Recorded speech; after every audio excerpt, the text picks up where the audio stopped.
من بعد ما مشى ليا الذوق ومشى ليا الشم، وكان عندي واحد الالم ما نقولش لكم عليها في الجسم ديالي. الا كانوا عندك هاد الاعراض اللي غادي نقول لكم دابا، فما عليكم غير بهاد الوصفه، ديروها بعينكم مغمضين غادي تخلصوا نهائيا. الا كان عندك الم في الحلق، الم في الراس، الم في الجسم كامل، الدوخه، الكحه، ارتفاع درجات الحرارة، الزكام، العطس، الحمى الشديدة، فهاد الوصفة هادي غادي تخلصكم من سعال الحاد، غادي تحيد لكم الضيق في التنفس، وكتدير حتى المناعة، يعني كتقوي لكم المناعة. فكيف ما قلت لكم غير جربوا هاد الوصفة، غادي تهناو وغادي تشكروني عليها. بغيتكم كاملين توصلوا هذا الفيديو هذا لاكبر عدد ديال اللايكات باش يوصل لكثير كثير ديال الناس وكل شيء يستافد، ولينا الاجر وليكم. والله شافي الجميع، بقاو معايا وتبعوا معايا الفيديو حتى الاخير. بسم الله على بركه الله. كيف ما غادي تلاحظوا معايا هنايا غادي نبدا الوصفه ديال اليوم. كيف ما كتلاحظوا هنايا عندي بطاطا تكون متوسطه، وبالنسبه لهاد الكميه اللي غادي ندير كتكفي شخصين فقط. وانتم الا كانوا الاشخاص بزاف تضاعفوا الكميه فقط. هنا كيف ما قلت لكم عندي بطاطا متوسطه في الحجم، غادي ناخذها على هذا الشكل ونحاول نقطعها.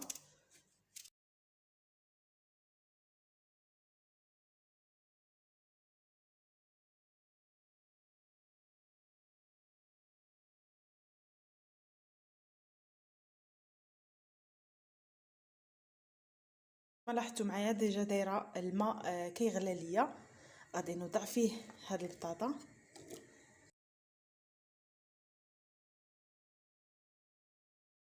ندوز وغادي ناخذ نصف بصله تكون حمراء، من الاحسن تكون بصله حمراء.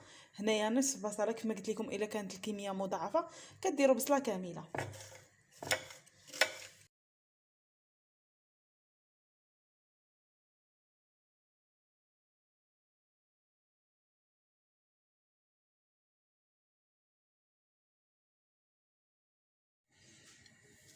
غادي نوضعها حتى هي مع البطاطا ديالنا.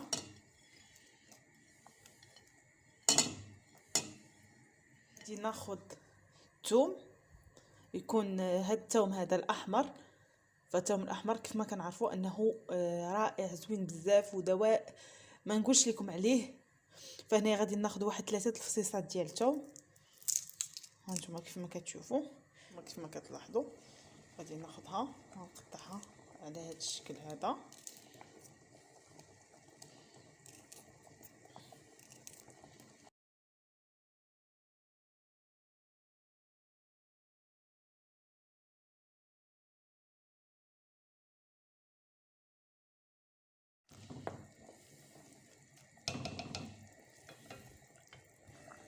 غادي نحتاجو ملعقتين كبيرتين من زيت الزيتون.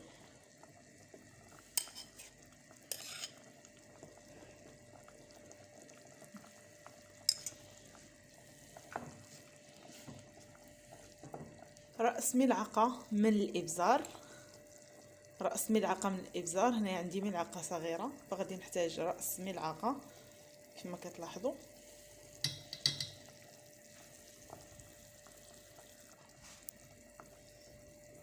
كمية من إكليل الجبل أولا الآزير، كمية من إكليل الجبل أولا الآزير. اللي متوفر عنده هاد اليابس يقدروا يديروا، اللي متوفر عنده هكا الآزير اللي طري يمكن له يديروا. كمية من الملح حسب الذوق.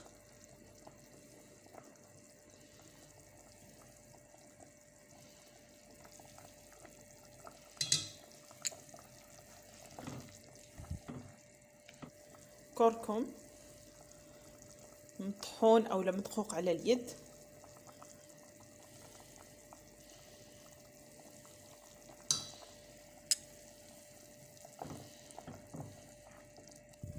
كمية من الزعتر، فالزعتر غني عن تعريف ونتيجته زوينه اللي غادي نحكو هكا بيدينا.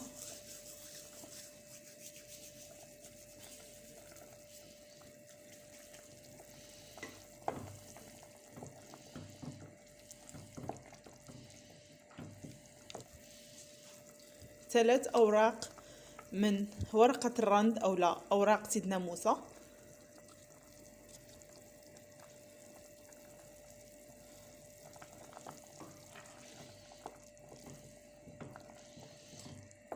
ودابا غادي نخليوه يطبخ لينا مزيان باش هاد المكونات يطلقوا لينا في هاد الحساء هذا. وفي نفس الوقت غادي نغطيو عليه، ضروري ما نغطيو على هاد الطنجره هذه. ما كتلاحظوا من بعد ما طفيت عليه غادي نحيدو هاد الاوراق ديال سيدنا موسى اولا ورق الرند، غادي نزولوهم.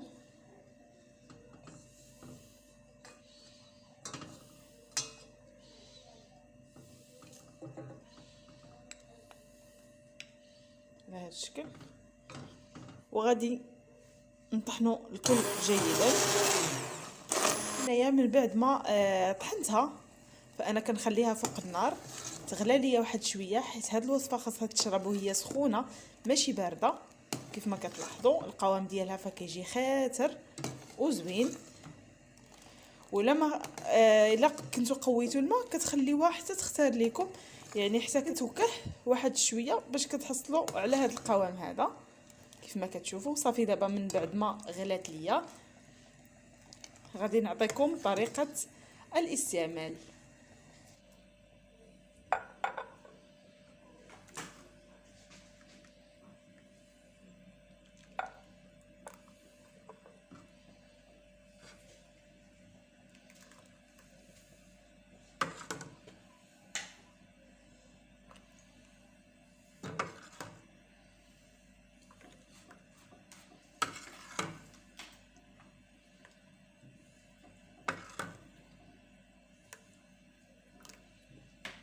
كيف ما قلت لكم هاد الحساء كيكفي لشخصين فقط، هالكميه اللي بقات للشخص الثاني، وكميه الاخرى هي هذه.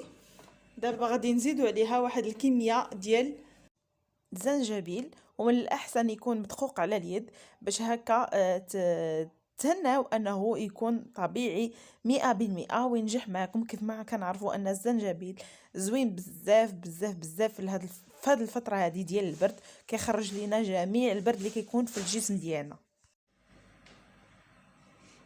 الا كان متوفر عندكم الزنجبيل الطري فيمكن لكم انكم ديروه، ولكن ديروا واحد الكميه قل من راس ملعقه باش هكا نتيجته زوينه وتقدروا ديروه في اول الوصفه يعني مع الوصفات. الا ما كانش متوفر عندكم غادي تخليوه حتى الاخير كيف ما درت انا، كنديروه هكا فوق الحساء.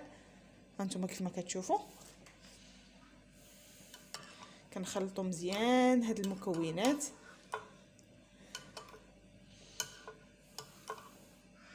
هانتوما كيف ما كتلاحظوا فما نقولش لكم بنين بنين بنين هذا الحساء هذا بنين ونتيجته رائعه رائعه رائعه، وانا متاكده انه غادي يعجبكم.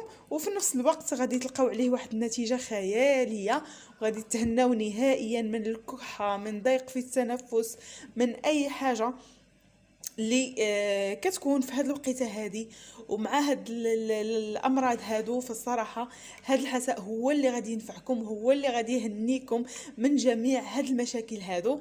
الوصفه كما قلت لكم ولوليداتكم، وكتعطي حتى المناعه يعني كتقويها.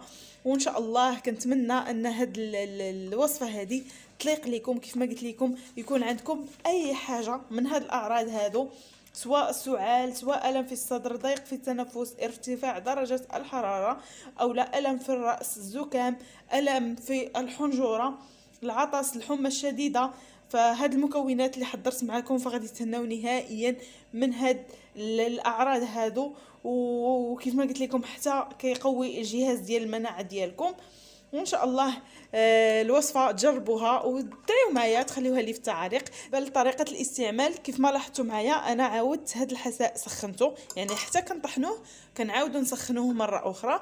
بالنسبه الى سخنتوه كديروا له داك الزنجبيل وكديوه المكان ديالكم فين غادي تنعسوا بطبيعه الحال، كتغطاو مزيان كتشربوه عادي فحال اي حساء. يعني ملي تشربوه ما تنوضوش من البلاصه ديالكم وبقاو مغطيين مزيان، غادي تحسوا بواحد التعرق، فتما غادي تعرفوا ان الوصفه ناجحه وغادي تنجح معكم 100%. داك التعرق كيخرج لكم اي حاجه خايبه من الجسد ديالكم، وان شاء الله كيف ما قلت لكم هاد الوصفه غادي تنجح معكم.